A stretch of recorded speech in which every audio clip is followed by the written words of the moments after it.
নমস্কাৰ বন্ধু বান্ধৱীসকল জাগিতিলৈ আপোনালোকক স্বাগতম আমি ক্ৰমাগতভাৱে আসাম হিষ্ট্ৰী পাৰ্ট 2 আলোচনা কৰি আহিছো আজি আমি মধ্যযুগীয় অসমৰ কোচ ৰাজ্যৰ বিষয়ে আলোচনা কৰিম আমি ইতিমধ্যে আগৰ ভিডিঅ' বিলাকত আলোচনা কৰি আহিছো যে মধ্যযুগীয় অসম 1206 পৰা 1826 চনলৈকে এই কমতাৰ ৰাজ্যত কেবাটাও ৰাজবংশই শাসন কৰিছিল যেতিয়া ৰজা সন্ধ্যাই কমতাপুৰলৈ ৰাজধানী লৈ গৈছিল তেতিয়াৰ পৰাই কমতা ৰাজ্যৰ আৰম্ভ হৈছিল আৰু ইন্দ্ৰনাৰায়ণৰ সময়ত জিতাৰী বংশৰ শাসক আৰিমত্তই ইন্দ্ৰনাৰায়ণক হৰুৱাই কমতাত জিতাৰী বংশৰ প্ৰতিষ্ঠা কৰিছিল শেষত জিতাৰী বংশৰ ৰজা জুঙাল বলহু অপত্যক হোৱাৰ বাবে কমতাৰ ৰাজ্যত খেন বংশ স্থাপন হয় খেন বংশৰ মুঠ 3জন ৰজাই শাসন কৰিছিল যেতিয়া এই বংশৰ শেষৰ ৰজা নীলাম্বৰ আছিল তেওঁৰ সময়ত আলাউদ্দিন হুছেইন শাহে অসম আক্ৰমণ কৰিছিল আৰু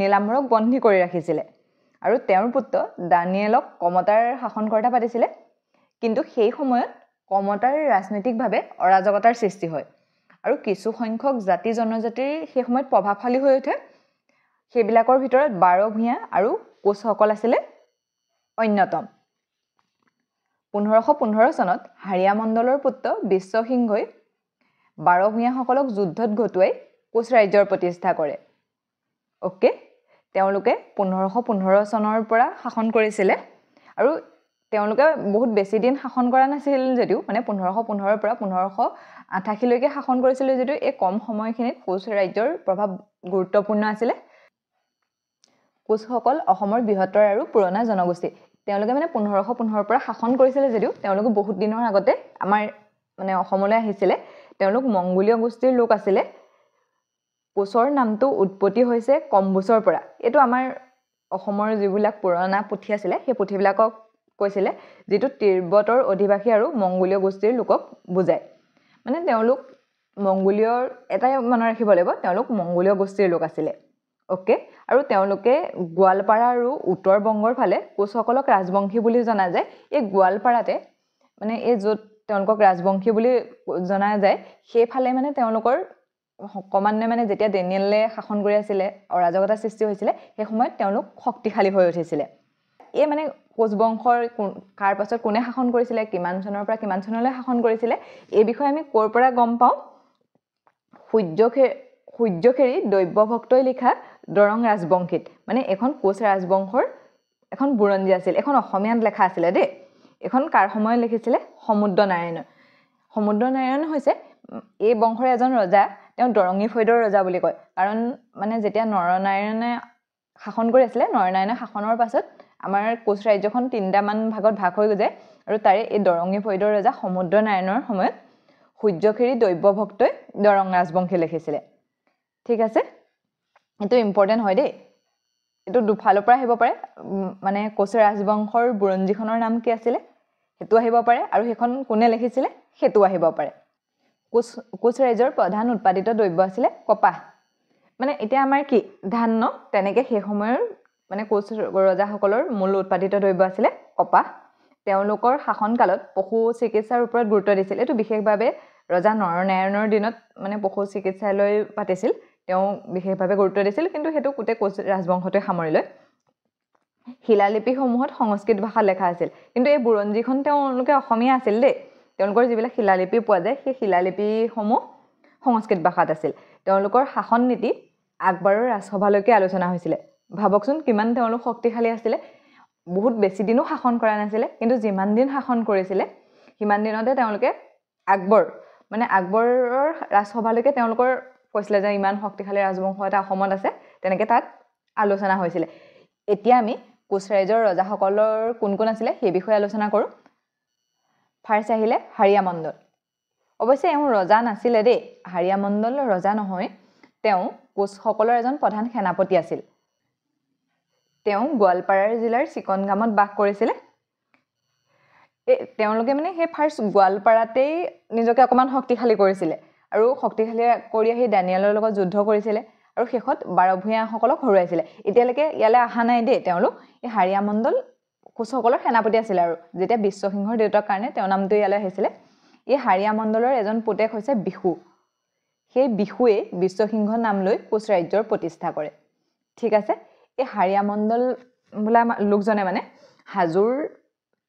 হাজু নামৰ এজন ব্যক্তিৰ দুগৰাকী জীয়েকক বিয়া কৰাইছিল এগৰাকীৰ নাম আছিল হীৰা আৰু এগৰাকীৰ নাম আছিল জিৰা আৰু সেই হীৰাৰ সন্তানী হৈছে বিহু আৰু জিৰাৰ সন্তান আছিল শিশু আৰু সেই বিহুৱে পাছত বিশ্বসিংহ নাম লৈ পেলাই কি কৰিছিলে আমাৰ কোচ ৰাজ্যখন প্ৰতিষ্ঠা কৰিছিলে তাৰ পাছত আহিলে বিশ্বসিংহ তেওঁ কোচ ৰাজ্যৰ প্ৰতিষ্ঠাপক ৰজা আছিল ইম্পৰ্টেন্ট নে কোচ ৰাজ্যৰ প্ৰতিষ্ঠাপক ৰজা কোন সুধিব পাৰে সেয়া হৈছে বিশ্বসিংহ 1515 খ্ৰীষ্টাব্দত কোচ আৰু মেচ জনজাতিৰ লোকসকলক একগোট কৰি স্থানীয় ভূঞাসকলক যুদ্ধত ঘটুৱাই কোচ ৰাজ্যৰ প্ৰতিষ্ঠা কৰিছিলে আমি অলৰেডি কৈ আহিছো তেওঁলোকে গোৱালপাৰা ফালে আছিল যেতিয়া ডেনিয়েলে অসমত কমতাপুৰত শাসন কৰিছিল তেতিয়া ভূঞাসকলে তেওঁলোকৰ ওপৰত আক্ৰমণ কৰিছিল সেই আক্ৰমণত কোচসকলেও সহায় কৰিছিল সেই সময়ত কোচসকলেও সহায় কৰিছিল আৰু কি কৰিলে শেষত সেই ভূঞাসকলক যুদ্ধত হৰুৱাই পেলাই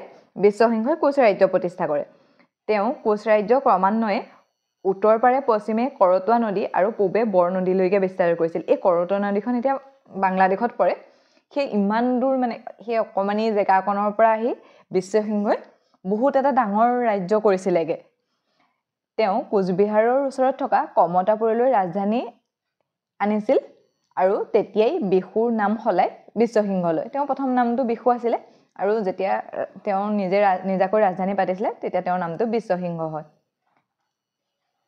তেওঁৰ 18 গৰাকী পত্নী আৰু 18 জন সন্তান আছিল সেই সকলৰ ভিতৰত অন্যতম হৈছে নৰসিংহ মল্লদেৱ বা নৰনাৰায়ণ শুক্লধ্বজ বা চিলাৰায় আৰু গোহাঁই কমল মানে আৰু বহুত আছে কিন্তু এইকেইজনে আমাৰ ইম্পৰ্টেন্ট তাৰ ফাৰ্ষ্ট আহিলে নৰসিংহ তেওঁ কি কৰিছিল বিশ্বসিংহই প্ৰথমেতো অলপ জেগাহে শাসন কৰিছিল ন বাকি যিখিনি তেওঁ নতুনকৈ জয় কৰিছিল সেইখিনিৰ শাসনৰ ভাৰটো এই নৰসিংহ নামৰ জনক দিছিল কিন্তু তেওঁ অন্যায় কৰি গোটেই অঞ্চলটো শাসন কৰিবলৈ গৈছিল আৰু বাকি যিখিনি তেওঁৰ প্ৰথম অঞ্চল আছিল সেইখিনি মল্লদেৱ বা নৰনাৰায়ণক দিছিল আৰু শুক্লধ্বজ আৰু চিলাৰায় আছিল সেনাপতি কিন্তু সেই নৰসিংহই গোটেইখিনি মানে লৈ ল'ব বিচাৰিছিল তেতিয়া নৰনাৰায়ণ আৰু চিলাৰায়ে লগ লাগি তেওঁক শাসনৰ পৰা অতৰাই দিয়ে তাৰপিছত আহিলে মল্লদেৱ বা নৰনাৰায়ণ তেওঁ কমতাপুৰৰ ৰজা হৈছিল এইটো চাগে সকলোৱে নিশ্চয় শুনিছে ন কোচ ৰজা নৰনাৰায়ণ তেওঁ বহুত শক্তিশালী পৰাক্ৰমী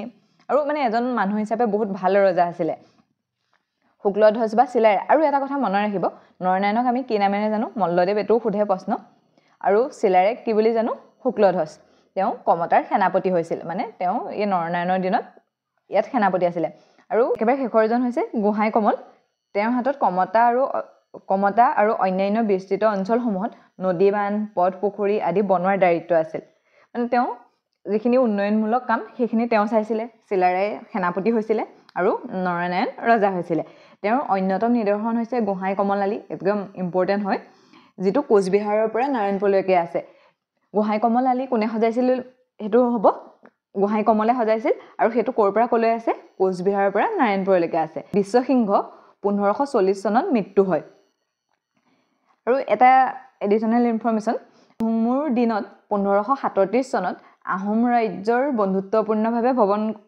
ভ্ৰমণ কৰিছিল মানে এই যিজন বিশ্বসিংহ আছিল তেওঁ প্ৰথম অৱস্থাত আহোমৰ লগত মানে বন্ধুত্ব সম্পৰ্ক আছিল 1537 চনত মানে তেওঁ আহোম ৰাজ্যলৈ আহিছিল তেতিয়া আহোম ৰাজ্যৰ ৰজা আছিল চুহুংমুং কিন্তু পাছলৈ মানে আহোম আৰু কোচৰ মাজত বহুত বেছি যুদ্ধ হয় মানে আৰু শেষলৈ সেই কোচ ৰাজ্যখন আহোমৰ অন্তৰ্ভুক্ত কৰিলে তাৰ পাছত আহিলে নৰনাৰায়ণ এওঁ মল্লদেৱ নামেও জনা যায় বিশ্বসিংহৰ পাছত কমতাপুৰৰ ৰজা হৈছিল 1540 খ্ৰীষ্টাব্দত তেওঁ সিংহাসনত উঠে এটো মল্লদেৱটো মনত ৰাখিব নৰনাৰায়ণৰ মল্লদেৱ নামেও জনা যায় নৰনাৰায়ণ কোচ ৰাজ্যৰ শ্ৰেষ্ঠ নিপতি হোৱাৰ লগতে উত্তৰ পূব ভাৰতৰ শ্ৰেষ্ঠ ৰজা আছিল সব তেওঁ অকল কোচ ৰাজ্যৰে শ্ৰেষ্ঠ নহয় সেই সময়ৰ উত্তৰ পূব ভাৰতৰ যিমানখিনি ৰজা আছিল সকলোতকৈ নৰনাৰায়ণ শ্ৰেষ্ঠ আছিল তেওঁ জীৱ-জন্তুৰ বাবে হস্পিটেল বনাইছিল মই আগতেও কৈ আহিছো এটো নৰনাৰায়ণ আৰু চিলাৰায়ক কাশী বাৰাণসীত পঢ়াইছিল বিশ্বসিংহই তেওঁ মানে এটো চাব দেই এটো তেওঁলোকে বাহিৰত পঢ়ি অহা অসমৰ বাহিৰত পঢ়ি অহা তেওঁলোকে প্ৰথম আছিল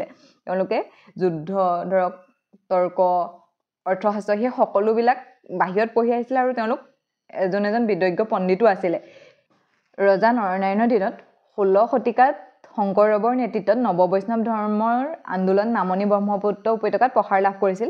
ইয়াত শংকৰদেৱ ৰজা নৰনাৰায়ণৰ পৃষ্ঠপোষকতাতে আছিলে। নৰনাৰায়ণৰ শাসনকালত ৰাফলফিল নামৰ এজন বিদেশীয়ে অসম ভ্ৰমণ কৰিছিল। তেওঁক চিলাৰীকে ৰজা বুলি কৈছিলে। যেনেকৈ ভাস্কৰ বৰ্মনৰ দিনত হিউমেন চাং আহিছিলে, তেনেকৈ ৰজা নৰনাৰায়ণৰ দিনত ৰাফলফিল নামৰ এজন আহিছিলে আৰু তেওঁ চিলাৰায়কে ৰজা বুলি ভাবিছিলে। কিয়নো চিলাৰাই মানে চিলাৰাই ৰাজ্য বিস্তাৰ কৰি আছিলে। চিলাৰাই মানে এইবিলাক কামত আগভাগ লৈছিলে। ৰজা নৰনাৰায়ণ আছিল যদিও মানে সকলোৱে চিলাৰায়কহে বেছি ভয় কৰিছিলে। মানে তেওঁ বহুত যুদ্ধৰ ক্ষেত্ৰত শক্তিশালী আছিলে, চিলাৰ দৰে যুদ্ধ কৰিছিলে। এইখিনি পাম বাৰু চিলাৰায়ৰ কথা। সেই তেওঁকে মানে ৰজা বুলি ভাবিছিলে। আকবৰক তেওঁ গৌৰৱ পৰাজয়ত সহায় কৰিছিলে আৰু আমি আগতেও পাইছোঁ আকবৰৰ ৰাজসভালৈকে তেওঁলোকৰ বিষয়ে আলোচনা হৈছিলে আৰু গৌৰৱ পৰাজয় কৰাৰ ক্ষেত্ৰত নৰনাৰায়ণে আকবৰক সহায় কৰিছিলে। নৰনাৰায়ণক অসমৰ বিক্ৰমাদিত্য বুলিও কোৱা হয়। এইটো চাব, অসমৰ বিক্ৰমাদিত্য বুলি কাক কোৱা হয়? নৰনাৰায়ণক। তেওঁ 1565 কামাখ্যা মন্দিৰটো পুনৰ নিৰ্মাণ কৰিছিলে। এইখিনিতে আমি তেওঁৰ সেনাপতি চিলাৰায়ৰ বিষয়েও আলোচনা কৰি থওঁ। মানে তেওঁৰ বিষয়ে জনাটো বহুত দৰকাৰী। তেওঁ সেনাপতি আছিল যদিও কোচ ৰাজ্যৰ ক্ষেত্ৰত তেওঁ বিশেষ অৱদান আছিলে। এতিয়া আহোঁ চিলাৰায়লৈ। চিলাৰায় তেওঁ শুক্লধ্বজ বা সংগ্ৰাম সিংহ নামেৰেও জনা যায়। চিলাৰায়ৰ দুটা নাম আছিলে, শুক্লধ্বজ আৰু সংগ্ৰাম সিংহ। চিলাৰ নিচিনাকৈ যুদ্ধ কৰাৰ কাৰণে তেওঁক চিলাৰায় বুলি কয়। ইয়াৰ উপৰিও নেপোলিয়ান অফ ইষ্ট বুলিও কোৱা হয় আৰু কিং কাইট বুলিও কোৱা হয়। নেপোলিয়ান কিমান শক্তিশালী আছিলে সেই তেওঁৰ লগত চিলাৰায়ক তুলনা কৰিছিলে আৰু তেওঁ মানে একদম বহুত বেছি খৰকৈ বা স্পীডত যুদ্ধ কৰিব পাৰিছিলে। সেইকাৰণে তেওঁ মানে চিলাৰায় নাম পাইছিলে। এতিয়া আহোম আৰু কোচৰ মাজত হোৱা কেইখনমান যুদ্ধৰ বিষয়ে। ফাৰ্ষ্ট 1546 আৰু 47 চনত আহোমৰ ৰজা চুকলেংমুং বা গড়গঞা ৰজাৰ লগত পিছলিপৰীয়া ৰণ হৈছিল। তেতিয়া কোচ ৰজা হাৰিছিলে। মানে ফাৰ্ষ্টখন যুদ্ধ কাৰ লগত হৈছিলে? চুকলেংমুং বা গড়গঞা ৰজাৰ লগত পিছলিপৰীয়া ৰণ হৈছিলে। এই যুদ্ধখিনি বিশেষকৈ নৰনাৰায়ণৰ দিনতে হৈছিলে দেই গোটেই। তাৰপিছত আহিলে 1562 চনত আহোম আৰু কোচৰ মাজত ৰণ হৈছিলে। তেতিয়া আহোমৰ ৰজা আছিলে চুংখাম্পা বা খুৰা ৰজা। তেওঁ হাৰি পলাই গৈছিলে। প্ৰথমবাৰ কোন আহিছিলে? কোচ আহিছিলে আৰু ছেকেণ্ডবাৰ আহোম আহিছিলে। 1563 চনত কোচ আৰু আহোমৰ মাজত মাজুলী সন্ধি হয়। একদম ইম্পৰ্টেণ্ট দেই, মাজুলী সন্ধি কেতিয়া হৈছিলে আৰু কাৰ কাৰ মাজত হৈছিলে? 1563 চনত হৈছিলে, কোচ আৰু আহোমৰ মাজত হৈছিলে আৰু সেই সন্ধিখনৰ নামটো কি আছিলে? মাজুলী সন্ধি। সেয়েহে কছাৰী আৰু মণিপুৰী ৰজাই বিনা যুদ্ধেৰে বশ্যতা স্বীকাৰ কৰিছিলে। মানে কোচ ইমানেই শক্তিশালী আছিলে যে তেওঁলোকৰ নাম শুনিয়ে ৰজাসকলে মানে কছাৰী আৰু মণিপুৰী ৰজাসকলে কৈছিলে আৰু আমি যুদ্ধ নকৰোঁ, আমি তোমালোকৰ অধীনত থাকিম।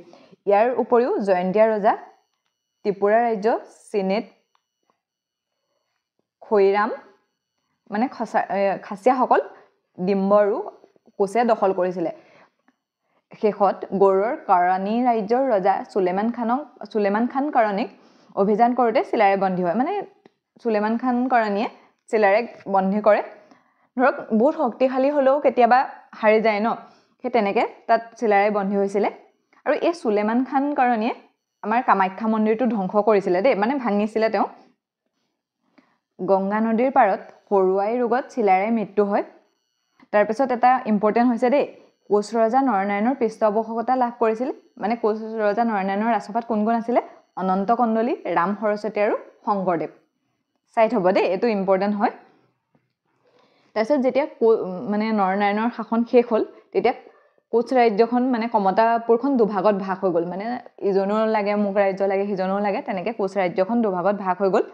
আৰু নৰনাৰায়ণৰ পুত্ৰ লক্ষীনাৰায়ণে কোচবিহাৰত শাসন কৰিছিল। মানে তেওঁ কোচবিহাৰৰ চাইডে শাসন কৰিবলৈ ল'লে। আৰু চিলাৰায়ৰ পুত্ৰ ৰঘুদেৱ নাৰায়ণে কোচ সাজুখিনি হৈছে সোৱণশিৰি নৈৰ পৰা বৰনদীৰ মাজৰখিনি। মানে এতিয়া আৰু সেই অসমৰ পাৰ্টটোৰ পৰা মানে কোচবিহাৰটো আঁতৰি যাব। তো লক্ষীনাৰায়ণতো আমাৰ ইমান সেইখিনিতে দৰকাৰ নাই আৰু এইফালে চিলাৰায়ৰ পুত্ৰ ৰঘুদেৱ নাৰায়ণে ক'ত শাসন কৰিছিলে?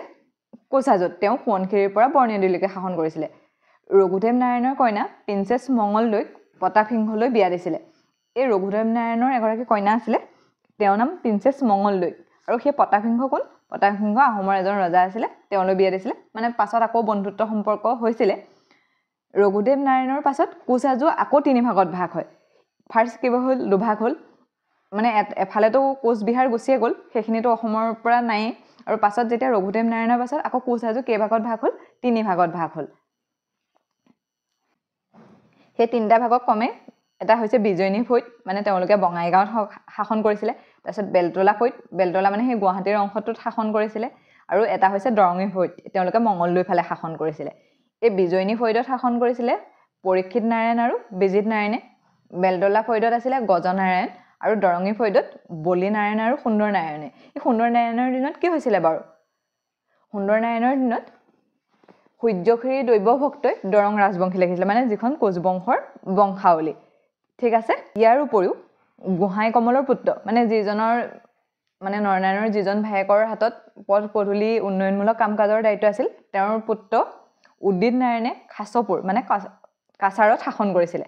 মানে ভাগ ভাগ হৈ গোটেইখিনি ভাগ ভাগ হৈ গ'ল আৰু তেওঁলোকৰ 3জনৰ সেইফালে গ'ল, আকৌ এইফালে আহিলে খাচপুৰ। আৰু তেওঁৰ এজনী জীয়েক আছিলে, আৰু সেই জীয়েকজনীক মানে কছাৰীৰ ৰজাক বিয়া দিছিলে।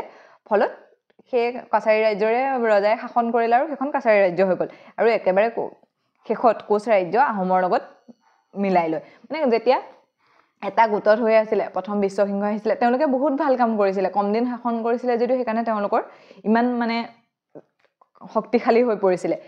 বিশ্বসিংহয়ো তেওঁৰ ৰাজ্য ডাঙৰ কৰিলে, নৰনাৰায়ণেও তেওঁলোকে গোটেইকেইজন মিলি ডাঙৰ কৰিলে। কিন্তু যেতিয়া তেওঁলোকৰ ৰাজ্যলৈ খোৱা কামৰা হ'ল, কোচ ৰাজ্য লাষ্টলৈ গৈ পেলাই নিশেষ হৈ গ'ল।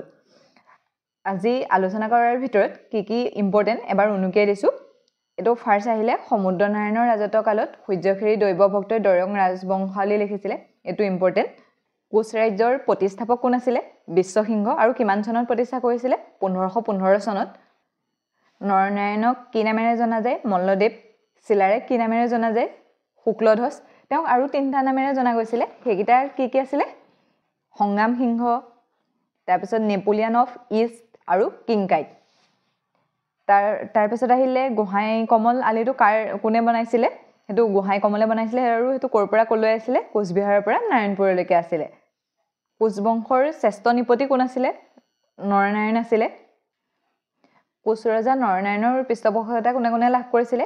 অনন্ত কণ্ডলী, ৰাম সৰস্বতী আৰু শংকৰদেৱ। আৰু শেষত এই যুদ্ধকেইখন আপোনালোকে মনত ৰাখি থ'ব। 1562 চনত আহোম আৰু কোচৰ যুদ্ধ হৈছিলে, তাত আহোম হাৰিছিলে।